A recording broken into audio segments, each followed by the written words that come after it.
ರಂಗೇರಿದ Lok Sabha ಅಖಾಡದಲ್ಲಿ target politics ಶುರುವಾಗಿದೆ. 2019ರ ಲೋಕಸಭಾ ಚುನಾವಣೆಯಲ್ಲಿ target Kharge ಅನ್ನೋದು ಫಿಕ್ಸ್ ಆಗಿತ್ತು. ತಂತ್ರ ಹೆಣೆದು ಖರ್ಗೆಯನ್ನ ಬಿಜೆಪಿ ಸೋಲಿಸಿತ್ತು. ಹೈಕಮಾಂಡ್ ಈ ಬಾರಿಯ ಲೋಕಸಮರದಲ್ಲಿ ಡಿಕೆ ಬ್ರದರ್ಸ್ ಅನ್ನ ಟಾರ್ಗೆಟ್ ಮಾಡಿದೆ. ಡಿಕೆ ಬ್ರದರ್ಸ್ ಅನ್ನ ಹಣಿಯೋಕೆ ಬಿಜೆಪಿಯಿಂದ ಹೊಸ ರಣತಂತ್ರ ರೂಪಿಸಲಾಗಿದೆ. ನ್ಯೂಸ್ ಫಸ್ಟ್ಗೆ ಬಿಜೆಪಿಯ ಹೈಕಮಾಂಡ್ ಮೂಲಗಳಿಂದ ಈ ಮಾಹಿತಿ ಲಭ್ಯ ಆಗಿದೆ. ಡೀಟೇಲ್ಸ್ ಕೊಡ್ತಾರೆ ಮಧುಸೂದನ್, ಲೈವ್ ನಲ್ಲಿ ಜಾಯ್ನ್ ಆಗ್ತಾ ಇದ್ದಾರೆ.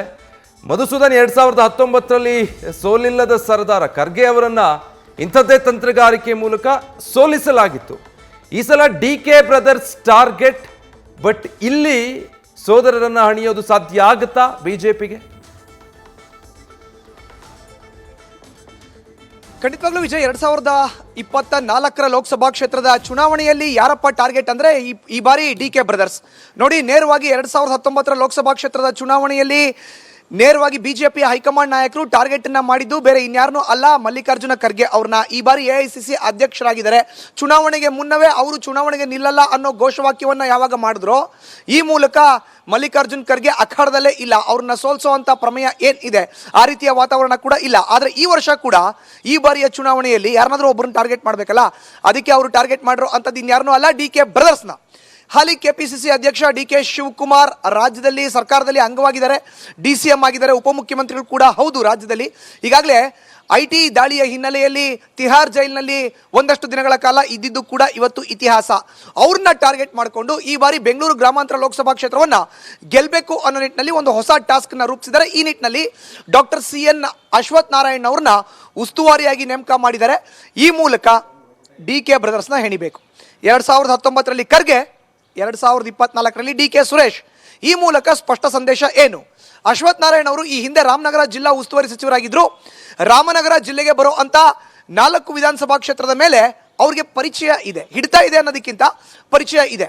ಇತ್ತ CP ಯೋಗೇಶ್ವರ್, HD ಕುಮಾರಸ್ವಾಮಿ ಅವರು ಕೂಡ ಒಂದಾಗಿದ್ದಾರೆ, ಜೋಡೆತ್ತುಗಳಾಗಿ ಅಖಾಡದಲ್ಲಿ ಇದ್ದಾರೆ. ಇನ್ನು ಬೆಂಗಳೂರು ಗ್ರಾಮಾಂತರ ಲೋಕಸಭಾ ಕ್ಷೇತ್ರದ ವ್ಯಾಪ್ತಿಗೆ ಬರೋ ಅಂತ ರಾಜರಾಜೇಶ್ವರಿ ನಗರ, ಬೆಂಗಳೂರು ದಕ್ಷಿಣ, ಈ ಎರಡೂ ಕಡೆನೂ ಬಿಜೆಪಿ ಶಾಸಕರೇ ಇದ್ದಾರೆ. ಅತ್ಯಂತ ಹೆಚ್ಚು ಮತದಾರರು ಕೂಡ ಇದ್ದಾರೆ. ಇದನ್ನ ಹೊರತುಪಡಿಸಿದ್ರೆ ಆನೇಕಲ್, ಕನಕಪುರ ಇದೆರಡೂ ಮಾತ್ರ ಟಾಸ್ಕ್. ಇದನ್ನ ಗೆದ್ದಿದ್ದೇ ಆದರೆ ನೇರವಾಗಿ ಬೆಂಗಳೂರು ಗ್ರಾಮಾಂತರ ಲೋಕಸಭಾ ಕ್ಷೇತ್ರದಲ್ಲಿ ಈ ಬಾರಿ ಡಿಕೆ ಸುರೇಶ್ನ ಹೆಣಿಬಹುದು.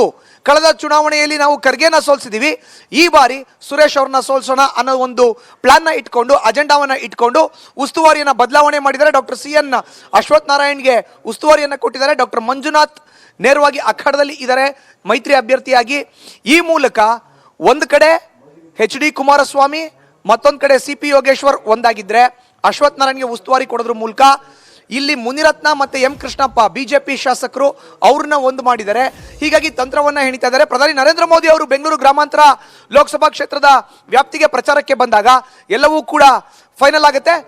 ಕಡೆ ಪಾಯಿಂಟ್ ಒಂದು ಆಡ್ ಮಾಡೋದಾದ್ರೆ ನೇರವಾಗಿ ಡಾಕ್ಟರ್ CN ಮಂಜುನಾಥ್ ಮೂಲಕ ಡಿಕೆ ಬ್ರದರ್ಸ್ನ ಟಾರ್ಗೆಟ್ ಮಾಡಿ ಈ ಬಾರಿಯ ಅಖಾಡದಲ್ಲಿ ಡಿಕೆ ಸುರೇಶ್ನ ಸೋಲ್ಸೋದ್ರ ಮುಖಾಂತರ ಕಳೆದ ಚುನಾವಣೆ ಖರ್ಗೆ, ಈ ಬಾರಿ ಡಿಕೆ ಸುರೇಶ್ ಟಾರ್ಗೆಟ್ನ ಮಾಡ್ಕೊಂಡಿದ್ದಾರೆ ಬಿಜೆಪಿ ಹೈಕಮಾಂಡ್ ನಾಯಕರು.